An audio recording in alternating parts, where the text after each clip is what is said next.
Hello and good evening viewers, कैसे हैं आप लोग। स्वागत है आपका शेयर बाजार ज्ञान की एक और वीडियो में। और आज की इस वीडियो में हम बात करने वाले हैं कल होने वाली आरबीआई पॉलिसी का आउटकम। 10 बजे सुबह आरबीआई अपनी बाई मंथली पॉलिसी जो है वो अनाउंस करेंगे। तो क्या होगा अनाउंसमेंट, क्या एक और रेट हाइक होने वाला है, और अगर होता है तो उसका इम्पैक्ट क्या होगा हमारी मार्केट्स के ऊपर में, क्या चैलेंजेस है गवर्नर्स आपके सामने, क्या वो बात करेंगे, सारी चीज़ों के बारे में मैं इस वीडियो में बात करने वाला हूँ। तो अगर आप लोग चैनल पे नए हो तो आप चैनल को प्लीज़ सब्सक्राइब कीजिए ताकि रोज आने वाली वीडियोस आपको लगातार मिलती रहे। तो देखिए, कल जो आरबीआई की मीटिंग होनी है वो बहुत ही ज़्यादा इम्पॉर्टेंट है। और मुझे लगता है कि पिछले कई महीनों के अंदर में जो चैलेंजेस उत्पन्न हुए हैं in the economy, in the world economy, उसके बाद ये पहली आरबीआई मॉनेटरी पॉलिसी है। तो पहली बात तो ये कंसेंसस जो बना हुआ है मार्केट्स के अंदर में वो ये है कि इस बार आरबीआई 25 बेसिस पॉइंट का जो है एक और हाइक करेंगे। अगर ये करते हैं so this will take the current interest rates highest level 2016 के बाद में, यानी कि 7 साल के हाईएस्ट लेवल पे हमारे इंटरेस्ट रेट खड़े हो जाएंगे। So it is going to be very interesting. अब सबसे पहली चीज़ ये है कि क्या 4-5 पॉइंट्स हैं जो प्रॉब्लम क्रिएट कर रहे हैं और ये इंटरेस्ट रेट हाइक होने के चांसेस ज़्यादा बढ़ रहा है।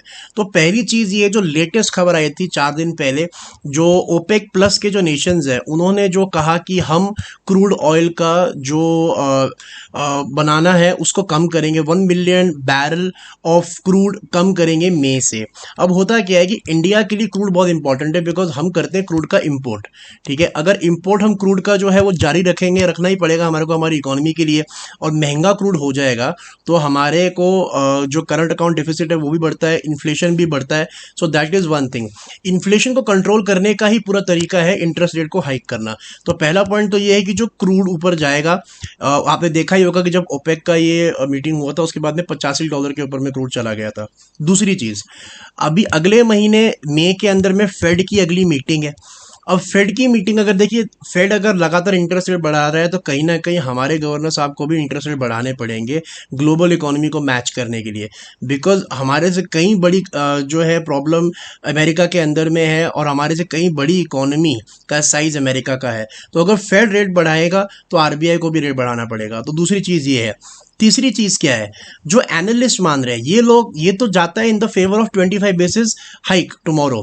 जो एनालिस्ट बोल रहे हैं, एनालिस्ट क्या बोल रहे हैं कि देखिए, जो आपने पिछले मई से लेके अभी तक लगभग आई थिंक ऑलमोस्ट 250 पॉइंट्स का हाइक किया है, तो उसके अंदर में कंप्लीट इंटरेस्ट रेट का जो पासिंग है वो नहीं हुआ है। इसका मतलब क्या है, देखिए ऐसे मान लीजिए आरबीआई गवर्नर साहब 50 बेसिस पॉइंट बढ़ाते हैं, कल की बात नहीं कर रहा, एक एग्जांपल बता रहा हूँ।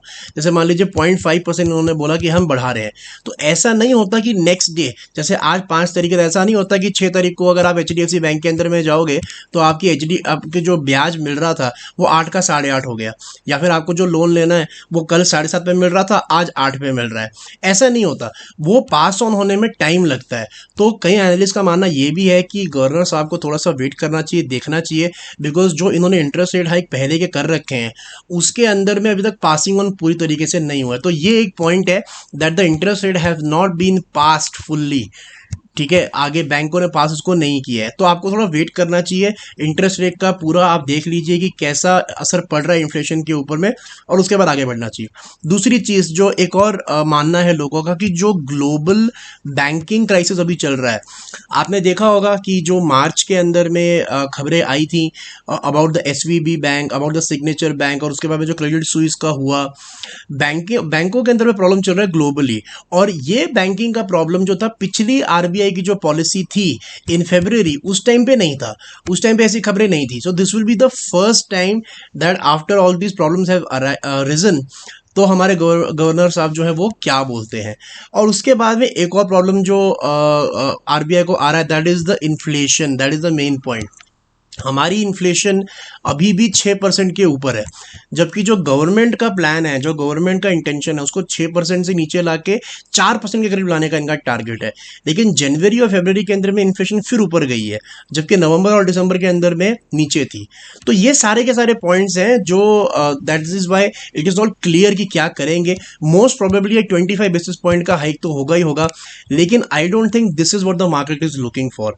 मार्केट सबसे ज़्यादा जो ध्यान देगी वो देगी कमेंट्री के ऊपर में, कि क्या कमेंट्री होती है उनकी आफ्टर द पॉलिसी, क्या वो बोलते हैं कि क्या होगा आगे, क्या एक डोविश स्टांस रखते हैं, क्या एक हॉकिश स्टांस रखते हैं, क्या कहते हैं कि आगे जाके हम रेट हाइक्स करते रहेंगे, क्या ये कहते हैं कि रेट हाइक्स हम इस साल रुकेंगे भी और नीचे की तरफ लाएंगे भी। बिकॉज देखिए इतने इतने ज़्यादा रेट हाइक्स के अंदर में मार्केट्स नहीं चल सकती, बिजनेसेस को बहुत असर पड़ता है।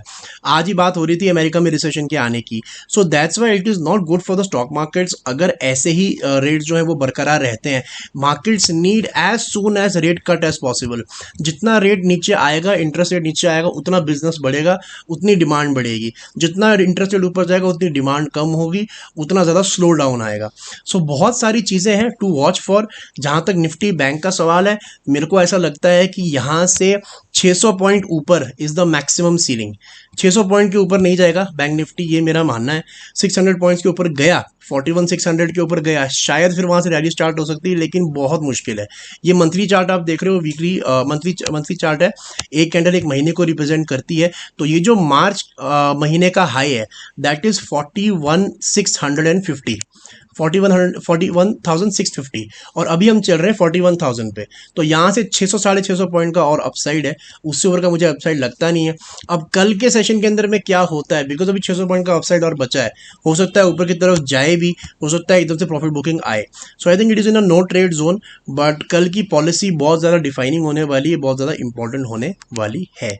तो दोस्तों ये था मेरा आज का video on the RBI policy. I hope आपको मेरे पॉइंट्स जो है वो क्लियर आउट हो गए। कोई सवाल है आपका तो आप कमेंट सेक्शन में डाल सकते हैं। बाकी मैं मिलूंगा आपसे अपनी अगली वीडियो में, तब तक आप अपना ख्याल रखें and all the best guys.